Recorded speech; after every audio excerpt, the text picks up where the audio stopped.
করব, কিন্তু যেই প্রক্রিয়ার মধ্য দিয়ে তামিম ইকবাল সেখানে বসেছেন, আমরা মনে করি এটা তামিম ইকবালের জন্যই একটা ডিসক্রেডিট আসলে, এবং তাকে এটা সবসময় প্রশ্নের মুখে রাখবে। এবং আমরা আশা করিনি আসলে, যেমন মাশরাফি বিন মুর্তজা, তিনি বাংলাদেশের অন্যতম সেরা একজন ক্যাপ্টেন ছিলেন, তাকে সবাই অন্যরকম রেসপেক্ট করতেন, কিন্তু তিনি যখন একটা দলের হয়ে গেলেন তখন গণমানুষের জায়গা থেকে পাওয়ার যে মানে ভালোবাসাটা, যেই শ্রদ্ধাটা, এটা কিন্তু আর তার কাছে থাকলো, তার প্রতি মানুষের থাকলো না।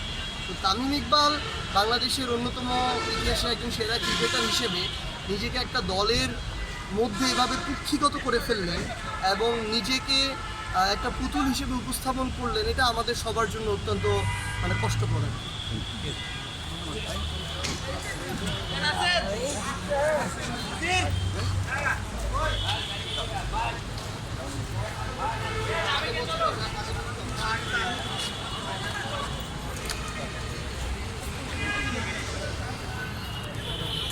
সার্জিসের আমরা সংক্ষিপ্ত একটি সাক্ষাৎ জাতীয় প্রেস ক্লাবের মধ্যে গ্রহণ করলাম।